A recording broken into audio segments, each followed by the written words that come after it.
A newly published study using images from NASA's Lunar Reconnaissance Orbiter revealed tantalizing hints that the Moon has slightly shrunk in the recent geologic past, and in fact may still be actively shrinking today. আসসালামু আলাইকুম ওয়া রাহমাতুল্লাহি ওয়া বারাকাতুহু আসলে আমি এটা চেষ্টা করব বৈজ্ঞানিক ব্যাখ্যা দিতে যদিও এটা হাইপোথিসিস এখনো নাসা এটা নিয়ে গবেষণা করছে তারপরেও এই কয়েকদিন আগে আপনার লুনার রিকনিসান্স অরবিটার এটা এক রকমের একটা মাল্টিপারপাস স্পেসক্রাফট তার থেকে ছবি তুলে দেখা গেছে যে চাঁদের ভূপৃষ্ঠে দেখা যাচ্ছে এক জায়গায় যেখানে এটা শ্রিঙ্ক করছে ছোট হয়ে আসছে এবং বলতে গেলে এটা এখনো ছোট হয়ে আসছে তো এটা কারণটা কি তারা ঠিক বলতে পারছে না সেটা জানার চেষ্টা করছে আর কি The research, led by Dr. Tom Waters from the Smithsonian National Air and Space Museum, involved searching thousands of lunar images for specific fault structures called lobate scarps. তো এই ব্যাপার নিয়ে ডক্টর টম ওয়াটার উনি the national air and space মিউজিয়ামে এই হাজার হাজার চাঁদের এই ছবি নিয়ে ওটার ভেতরে কিছু ফল্ট স্ট্রাকচার পেয়েছে সেটাকে বলা হয় লোবেট স্কার্প এটা নিয়ে গবেষণা শুরু করেন যে এটা কি অবস্থা জানার জন্য We know the Moon is shrinking by looking at the lobate scarps in detail. They actually reflect the crustal materials of the Moon being pushed together, breaking, and being thrust over one another. আমরা যখন এই লোবেট স্কার্পটা পর্যালোচনা করে দেখি তখন বুঝতে পারি যে চাঁদটা ছোট হয়ে আসছে শ্রিঙ্ক করে আসছে ছোট হয়ে আসছে এ থেকে বোঝা যায় যে চাঁদের যে ভূত্বক এটা একটা আরেকটার উপরে চেপে এসছে এবং একটা আরেকটার উপরে উঠে এসেছে উঠে এসে এটা এমন দ্বারা শ্রিঙ্ক করে যাচ্ছে So that indicates that something has been causing the Moon to actually contract or shrink. Finding that the lobate scarps are globally distributed indicates that contraction of the lunar surface is happening on a global scale, and this is critical knowledge to understand the geologic history of the Moon. The next steps in this research will be to more accurately assess the age of these scarps, to help determine how geologically active the Moon might still be today. What's exciting about these findings for me is that the Moon is not a dead body. It's not an object where everything that happened on the Moon happened billions of years ago. These scarps could be younger than a billion years. They could be, in fact, as young as a couple of 100 million years old, or they could be even younger than that. And that means, in geologic terms, the Moon is active.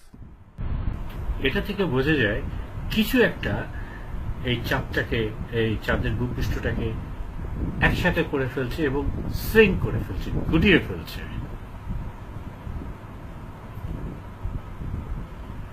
এই যে লোবেট স্কার্প এটা চাঁদের যে global area সব জায়গাতে বিস্তৃত হয়ে আছে তা থেকে বোঝা যায় যে এটা এই কনস্ট্রাকশনটা সব জায়গাতে হচ্ছে চাঁদের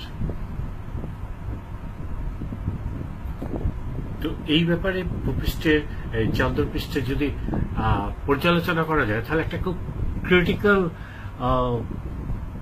এক্সপেরিমেন্ট হবে অর্থাৎ যেটাকে বলা যেতে পারে যে খুব ইম্পর্টেন্ট একটা আইডিয়া পাওয়া যাবে যে এটার বয়স কত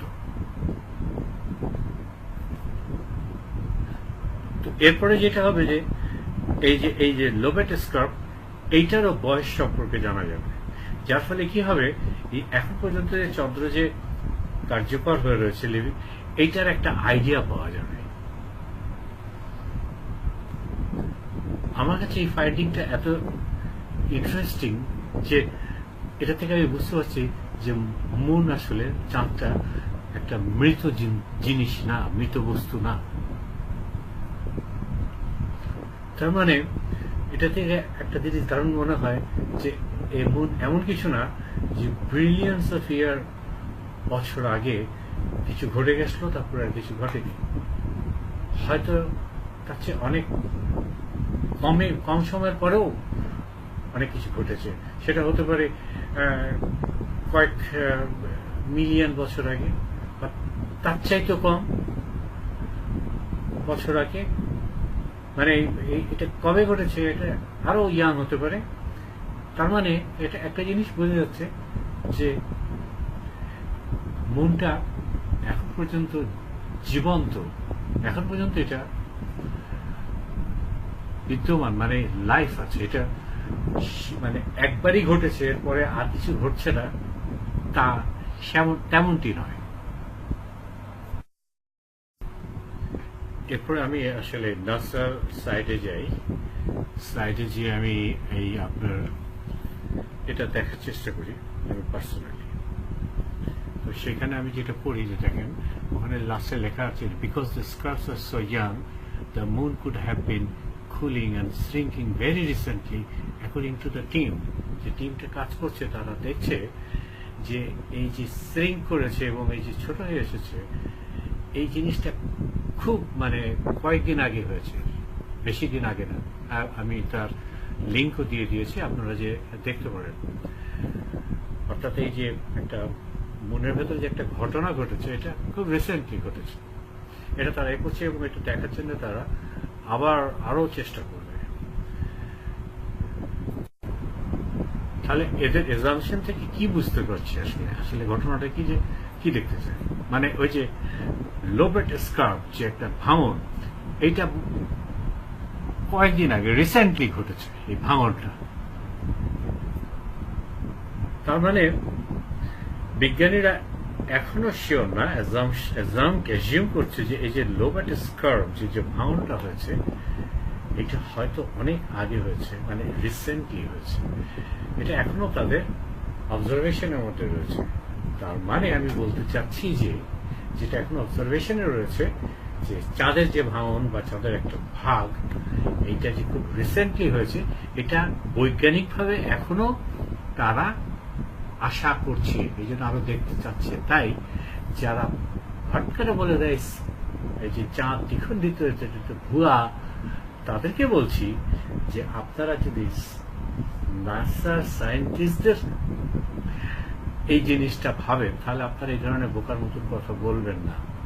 কারণ এইটা নাসার সায়েন্টিস্টরা এখনো চিন্তা করছে যে এই ভাঙনটা সম্ভবত রিসেন্টলি কয়েকদিন আগে হয়েছে। ঠিক আছে, এটা যদিও এখনো আইডিয়া তারা শিওর না, কিন্তু এখনো তারা ভাবছে। এটাই হচ্ছে আমার বলার মূল কথা। To learn more about this story, visit the homepage for the Lunar Reconnaissance Orbiter at www.nasa.gov/LRO.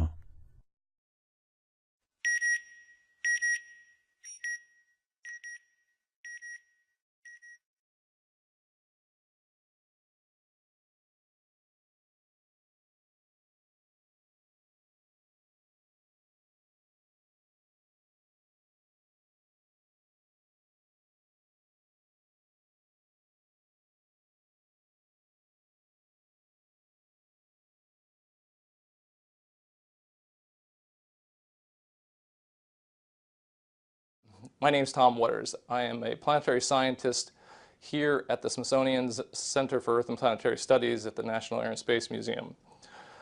I am also a member of the science team of the Lunar Reconnaissance Orbiter camera. Using these Lunar Reconnaissance Orbiter camera images, we have now found many lobate scarps that we did not know previously existed on the moon. This is an example of one of those scarps. It's called Gregory Scarp, and it is this feature that's running down through the image here and pointed to by the arrows. Lobate scarps like Gregory are formed when crustal materials are pushed together to form what's called a thrust fault, and that's illustrated in this diagram up here. Crustal materials are actually pushed together and then break, forming a scarp. Again, just like the Gregory Scarp here.